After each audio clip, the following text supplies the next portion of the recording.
വായയിൽ അതുപോലെ നാവിലൊക്കെ എന്ത് ചെയ്യുന്നുണ്ട്, കളർ വ്യത്യാസമുണ്ട്. വെള്ള കളർ അല്ലെങ്കിൽ ചുവന്ന കളറിലൊക്കെ കളർ വ്യത്യാസം വരുന്നുണ്ട്.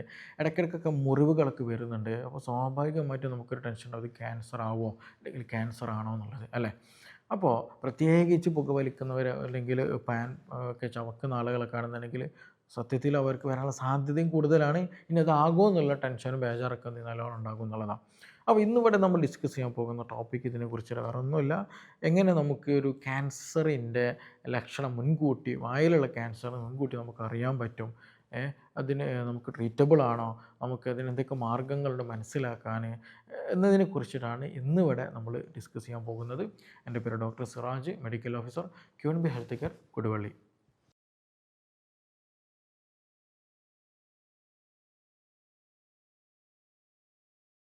ഇപ്പോൾ ക്യാൻസർ എന്ന് പറയുമ്പോൾ അതൊരു മാറാത്ത അസുഖമാണ്. പലപ്പോഴും നമ്മൾ തന്നെ പല ഫോട്ടോസുകളിലും വീഡിയോസ് കണ്ടിട്ടുണ്ടായിരിക്കും.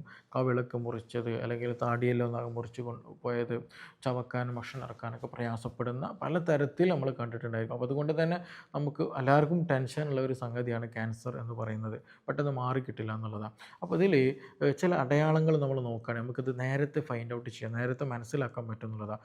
അതിലൊന്നാണ് ലൂക്കോപ്ലാക്കിയ എന്ന് പറയുന്ന ഒരു കണ്ടീഷൻ. അതായത് നമ്മുടെ വായയിൽ എന്ത് ചെയ്യുക, ഒരു വൈറ്റ് പാച്ചസ് കാണപ്പെടുന്നത്. ചില ആളുകൾക്ക് നാവിൽ എന്തുണ്ടാവും, ഒരു വൈറ്റ്, ഒരു ഫംഗലിൻ്റെ ഒരു പ്രസൻസ് കാണലുണ്ടാവും, നല്ലൊരു വൈറ്റ് ഷെയ്ഡ് കാണുക. അതല്ലാത്ത രീതിയിൽ ഒരു കുറച്ച് കുഴപ്പമില്ലാത്ത രീതിയിൽ തിക്കായിട്ട് ഒരു വൈറ്റ് പാച്ചസ് നമ്മുടെ നാവിലോ അല്ലെങ്കിൽ നാവിൻ്റെ വായുടെ ഫ്ലോറിലോ ചീക്കിലോ കവിളിലൊക്കെ ആയിട്ട് ഇത് കാണുന്നുണ്ട്. അത് നിലനിൽക്കുന്നുണ്ടെങ്കിൽ അത് മിക്കപ്പോഴും എന്ത് ചെയ്യാറും ഈ ലൂക്കോപ്ലാക്കിയ എന്ന് പറയുന്ന ഒരു കണ്ടീഷൻ വൈറ്റ് കളറിലായിരിക്കും അത് കാണപ്പെടുക എന്നുള്ളത്. അത് നമ്മളത് മൂവ് ചെയ്യാൻ പറ്റില്ല, അതല്ലെങ്കിൽ പെട്ടെന്ന് വായ കഴുകിയത് കൊണ്ട് അത് കുറയുകയോ അങ്ങനെ സംഭവിക്കൊന്നില്ല എന്നുള്ളതാണ്. അപ്പോൾ ഇത് എന്ത് ചെയ്യും, ക്യാൻസർ ആകാനുള്ള സാധ്യത വളരെ കൂടുതലാണെന്നുള്ളതാണ്. അതുമാത്രമല്ല, ഇത് ഉണ്ടാകാൻ റീസൺ എന്താ വെച്ചിട്ടുണ്ടെങ്കിൽ അവിടുത്തെ കോശങ്ങൾക്ക് മാറ്റം സംഭവിക്കുന്നതാണ്. അതായത് അവിടുത്തെ എപ്പിത്തീലിയൽ കോശങ്ങൾ മാറിയിട്ട് സ്ക്വാമസ് സെൽസ് മറ്റൊരു കോശങ്ങളായിട്ട് പുതിയത് ഫോം ചെയ്യുന്ന ഒരു അവസ്ഥ വരിക എന്നുള്ളതാണ്. അപ്പോൾ ഈ ലൂക്കോപ്ലാക്കിയ ഉള്ള ആളുകൾ അല്ലെങ്കിൽ അങ്ങനെ സംശയം ഉണ്ടെന്നുണ്ടെങ്കിൽ നിങ്ങൾ നിർബന്ധമായിട്ടും ഡോക്ടറെ കണ്ടിട്ട് അതിന് ട്രീറ്റ്മെൻറ്റ് എടുക്കണം. ഇല്ലെങ്കിൽ അത് ക്യാൻസറായിട്ട് മാറാനുള്ള സാധ്യത വളരെ കൂടുതലാണ്. രണ്ടാമത്താണ് എറിത്രോപ്ലാക്കിയ എന്ന് പറയും. പേര് പോലെ തന്നെ അതൊരു റെഡിഷ് കളറായിട്ട് എന്ത് ചെയ്യുക, നമ്മുടെ വായിൽ കാണപ്പെടുക. ചിലപ്പോൾ നാവിലായിരിക്കും, അല്ലെങ്കിൽ നേരത്തെ പറഞ്ഞ പോലെ കവിളിലോ അല്ലെങ്കിൽ നമ്മുടെ വായുടെ താഴ്ഭാഗത്തോ അണ്ണാക്കിലും മുകൾ ഭാഗത്തൊക്കെ ആയിരിക്കുന്ന ചെറിയ ഒരു റെഡിഷ് ആയിട്ട് ഷെയ്ഡ് കാണുന്നുണ്ടെങ്കിൽ എറിത്രോപ്ലാക്കിയ എന്ന് പറയുന്ന കണ്ടീഷൻ. അപ്പോൾ ഈ ഒരു എറിത്രോപ്ലാക്കിയ ഉള്ള ആളുകൾക്ക് ക്യാൻസർ ആകാനുള്ള സാധ്യത കുറച്ചുകൂടി കൂടുതലാണെന്ന് സ്റ്റഡീസ് പറയുന്നത്. അപ്പോൾ മാലിഗ്നൻ്റ് ആകാനുള്ള സാധ്യത വളരെ കൂടുതലാണ്. അപ്പോൾ ഈ രണ്ട് സാധനം നമ്മൾ എന്ത് ചെയ്യണം, നിർബന്ധമായിട്ടും വായിൽ ശ്രദ്ധിക്കേണ്ടതാണ്. വൈറ്റ് ആണോ അല്ലെങ്കിൽ റെഡ് ആണോ എന്നുള്ളത്. ഇത് രണ്ടും മാറിപ്പോകരുത് കേട്ടോ. കാരണം അത് വൈറ്റ് പലതരത്തിൽ ചില ഫംഗൽ ഇൻഫെക്ഷനൊക്കെ ഉണ്ടാകാറുണ്ട് കേട്ടോ. അപ്പോൾ പല ആളുകൾ ചിലപ്പോൾ നാവിന് മുകളിൽ മാത്രം നല്ല വൈറ്റ് കളറിലൊക്കെ, കാരണം ഇപ്പോൾ നാവ് വടിച്ച് കഴിഞ്ഞാലൊക്കെ എന്ത് ചെയ്യും, അത് പോകുന്ന അവസ്ഥകൾ ഉണ്ടാകാറുണ്ട്. അപ്പോൾ എനിവേ ലൂക്കോപ്ലാക്കിയ ശ്രദ്ധിക്കുക, അതുപോലെ എറിത്രോപ്ലാക്കിയ നമ്മൾ ശ്രദ്ധിക്കുക എന്നുള്ളതാണ്. മൂന്നാമത് നമ്മൾ ചില മുറിവുകൾ ഉണ്ടായിരിക്കും. ഇപ്പോൾ പേഴ്സിസ്റ്റ് ചെയ്യുന്ന മുറിവുകൾ, പ്രത്യേകിച്ച് നമ്മളെന്തെങ്കിലും പല്ലെപ്പോഴും ഇങ്ങനെ തട്ടിക്കൊണ്ടിരുന്നിട്ട് അങ്ങനെ മുറിവുണ്ടാകുന്ന ആളുകളുണ്ടായിരിക്കും. അല്ലെങ്കിൽ നമ്മൾ പല്ലിരുന്നെങ്കിലും കമ്പി എന്തെങ്കിലും ഇട്ടിട്ടുണ്ടായിരിക്കും. അപ്പോൾ കമ്പീൻ്റെ എന്തെങ്കിലും സൈഡുകളൊക്കെ തട്ടിയിട്ട് ഒരുപാട് കാലമായിട്ട് മുറിവ് ഇങ്ങനെ ഉണങ്ങാതെ ഇങ്ങനെ ഉണ്ടായിക്കൊണ്ടിരിക്കുന്നുണ്ടെങ്കിൽ, അല്ലെങ്കിൽ അത് മാറുന്നില്ല എന്നുണ്ടെങ്കിൽ അത് മിക്കപ്പോഴും എന്ത് ചെയ്യും, മാലിഗ്നൻസിലേക്ക് എത്താനുള്ള സാധ്യത, അൾസറൊക്കെ ആയിട്ട് എന്ത് ചെയ്യും, ക്യാൻസർ ആകാനുള്ള സാധ്യത വളരെ കൂടുതലാണെന്നുള്ളത്. അപ്പോൾ മാറാത്ത മുറിവുകളുണ്ടെങ്കിൽ നിർബന്ധമായിട്ട് ശ്രദ്ധിക്കണം കേട്ടോ. അത് ഇനി പല്ല് തട്ടിയതാണെങ്കിൽ ശരി, കമ്പി തട്ടിയതാണെങ്കിൽ ശരി, അതുമൂലം എന്ത് ചെയ്യും, അത് മാറില്ല എന്നുണ്ടെങ്കിൽ ഉണ്ടാകും. ഇനി അതല്ല, നിങ്ങളുടെ വായയിൽ എന്ത് ചെയ്യുന്നുണ്ട്, മുറിവുണ്ടാകുന്നുണ്ട്, ഈ മുറിവ് ശരിക്കും മാറുന്നില്ല, റിപ്പീറ്റഡ് ആയിട്ട് ഇങ്ങനെ വന്നുകൊണ്ടേ ഇരിക്കണമെന്നുണ്ടെങ്കിൽ നിർബന്ധമായിട്ടൊന്ന് ചെക്ക് ചെയ്ത് നോക്കാം. അത് ക്യാൻസർ ആണോ അല്ലെങ്കിൽ മറ്റെന്തെങ്കിലും ക്രോണിസിറ്റിയിലുണ്ടോ എന്നുള്ളത് നമ്മൾ നോക്കുക എന്നുള്ളതാണ്. അപ്പോൾ ഇനി അതേപോലെ ക്യാൻസർ റിലേറ്റഡ് ആയിട്ടുള്ള എന്തെങ്കിലും അൾസർ നമ്മുടെ വായിൽ വരുന്നുണ്ടെങ്കിൽ മിക്ക കേസിൽ എന്ത് കാണാറുണ്ട്, വേദന ഉണ്ടായിരിക്കില്ല.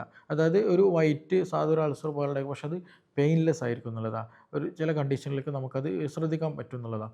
അപ്പോൾ എല്ലാ കേസും ഇല്ല കേട്ടോ. ചിലത് ഞാൻ നേരത്തെ പറഞ്ഞ പോലെ വേദന ഉണ്ടായിരിക്കും, അത് പെർസിസ്റ്റ് ചെയ്ത് കഴിഞ്ഞാൽ എന്ത് ചെയ്യും, ക്രോണിക് ആയി കഴിഞ്ഞാൽ ക്യാൻസർ ആകാനുള്ള സാധ്യത വളരെ കൂടുതലാണെന്നുള്ളതാണ്. അപ്പോൾ ഈ മുറിവുകൾ ശ്രദ്ധിക്കുക. അതേപോലെ ഞാൻ നേരത്തെ പറഞ്ഞതുപോലെ വൈറ്റ് പാച്ചസും റെഡ് പാച്ചസൊക്കെ നമ്മൾ ശ്രദ്ധിക്കുക എന്നുള്ള, പ്രത്യേകിച്ച് ഈ പുക വലിക്കുന്നവർ, പാൻ ചവക്കുന്ന ആളുകളൊക്കെ ഉണ്ടായിരിക്കും. അവർ നിർബന്ധമായിട്ട് ശ്രദ്ധിക്കണം. കാരണം അവർക്ക് ഈ ലൂക്കോപ്ലാക്കി, എറിത്രോപ്ലാക്കി ഒക്കെ വരാനുള്ള സാധ്യതകൾ വളരെ കൂടുതലാണ്. അപ്പോൾ അതുകൊണ്ടാണ് അവർക്ക് ഈ ഇങ്ങനെ ഉപയോഗിക്കുന്ന ആളുകൾക്ക് ക്യാൻസർ കൂടുതലായിട്ട് കണ്ടുവരുന്നു എന്നുള്ളത്. അപ്പോൾ പുകവലിക്കുന്ന ആളുകളും ഈ ചവച്ചരക്കുന്ന ആളുകളൊക്കെ എന്ത് ചെയ്യുക, നിർബന്ധമായിട്ടും ഇടയ്ക്ക് ഒന്ന് ടെസ്റ്റ് ചെയ്യുന്നത് വളരെ ഇമ്പോർട്ടൻ്റ് ആണെന്നുള്ളതാണ്. ഇത് നമുക്ക് നേരത്തെ ഐഡൻറ്റിഫൈ ചെയ്യുകയാണെങ്കിൽ സർജറി ഒക്കെ ചെയ്ത് കഴിഞ്ഞാൽ തന്നെ എന്ത് ചെയ്യുക, നമുക്ക് ഒരു പഴയ ഒരു സ്റ്റേജിലേക്ക്, ഹെൽത്തി ആയിട്ടുള്ള ഒരു എൻവയോൺമെൻറ്റിലേക്ക് നമുക്ക് പോകാനൊക്കെ പറ്റും. അതിൽ പ്രശ്നമൊന്നുമില്ല. പക്ഷേ അത് നേരത്തെ നമ്മൾ എന്ത് ചെയ്യണം, ഐഡൻറ്റിഫൈ ചെയ്യണം എന്നുള്ളതാണ്. അപ്പോൾ ഇത് നമുക്ക് വീട്ടിൽ നിന്ന് തന്നെ ടെസ്റ്റ് ചെയ്യാം. നമ്മളിനി പെട്ടെന്ന് പിടിച്ചിട്ട് എന്ത് ചെയ്യണം, ഡോക്ടറെ അടുത്തൊന്നും പോകേണ്ട ആവശ്യമൊന്നുമില്ല. വീട്ടിൽ തന്നെ നമ്മൾ എന്ത് ചെയ്യുക, കണ്ണാടിയിൽ നല്ല ഒരു മിറർ കണ്ണാടിയിൽ നോക്കുക, എന്നിട്ട് വായ ഫുള്ളി ചെക്ക് ചെയ്യുക. അത്രയേ ഉള്ളൂ. വായ ചെക്ക് ചെയ്യുന്ന സമയത്ത് എല്ലാ ഭാഗത്തും എത്തണം കേട്ടോ. നമ്മുടെ അണ്ണാക്കി മുകൾ ഭാഗത്തും താഴെ ഭാഗത്തും സൈഡിലും എല്ലാ ഭാഗത്തും എത്തണം. കാരണം ചിലപ്പോൾ വേദനയില്ലാത്ത മുറിവുകൾ അവിടെ ഉണ്ടാവും. നമ്മൾ പൊതുവേ എന്തായാലും വേദനയുള്ള ഭാഗം നോക്കും. പക്ഷെ വേദനയില്ലാത്ത മുറിവുകൾ എന്ത് ചെയ്യും, സാധ്യത വളരെ കൂടുതലാണ് വായിലുണ്ടാകാൻ. അപ്പോൾ എല്ലാ ഭാഗത്തും എന്താ ചെയ്യുക, നമ്മൾ കണ്ണാടിയിൽ പോയി നോക്കിയിട്ട് എല്ലാ ഭാഗവും ചെക്ക് ചെയ്യുക എന്നുള്ളതാണ്. അപ്പോൾ അങ്ങനെ എന്തെങ്കിലും കൺഫ്യൂഷൻ ഉണ്ടെന്നുണ്ടെങ്കിൽ എന്ത് ചെയ്യുക, നമ്മൾ ഡോക്ടറെ കണ്ടിട്ട് അത് ക്ലിയർ ചെയ്യുക എന്നുള്ളതാണ്. അതേപോലെ തന്നെയാണ് വിട്ടുപോയൊരു കാര്യം, ചില ആളുകൾക്ക് വായിൽ കറുത്ത ഡോട്ടുകളായിട്ട് വരും, കറുത്ത അടയാളങ്ങളായിട്ട് വരും. ചില ആളുകൾക്ക് കയ്യിലൊക്കെ അല്ലെങ്കിൽ സ്കിന്നിലൊക്കെ സ്കിൻ ക്യാൻസർ വന്നിട്ടുണ്ടല്ലോ, ഈ സ്കിൻ ക്യാൻസറിൻ്റെ ടൈപ്പ് എന്ത് ചെയ്യും, വായിൽ വരാനുള്ള സാധ്യതയും തള്ളിക്കളയാൻ പറ്റില്ല, അതിലുണ്ടാകാറുണ്ട്. അപ്പോൾ നമ്മൾ എന്തെങ്കിലും പുതിയൊരു കറുപ്പ് അടയാളങ്ങൾ, കളർ ചേഞ്ചസുകളൊക്കെ ഉണ്ടെന്നുണ്ടെങ്കിൽ എന്ത് ചെയ്യുക, ഡോക്ടറെ കണ്ടിട്ട് എന്താണെന്നുള്ളത് ഉറപ്പ് വരുത്തിന് അതിനുള്ള ട്രീറ്റ്മെൻറ്റ് എടുക്കുക എന്നുള്ളത് തന്നെയാണ്. അപ്പോൾ ക്യാൻസർ എന്ന് പറഞ്ഞിട്ടുണ്ടെങ്കിൽ നമ്മൾ ട്രീറ്റബിളാണ്. പക്ഷെ അത് നേരത്തെ ഐഡൻറ്റിഫൈ ചെയ്ത് കഴിഞ്ഞാൽ നമുക്ക് നേരത്തെ തന്നെ എന്ത് ചെയ്യുക, ഹെൽത്തി ആയിട്ട് അതിന് ട്രീറ്റ് ചെയ്യാൻ പറ്റും എന്നുള്ളത് തന്നെയാണ്. ഇതിൽ സംശയമൊന്നുമില്ല.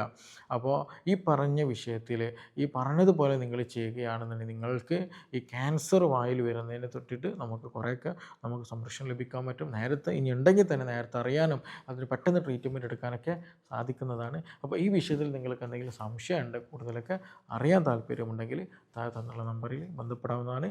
നമുക്കിനി മറ്റൊരു ഇഷ്യൂമായി ബന്ധപ്പെട്ടിട്ട് വീണ്ടും കാണാം. താങ്ക്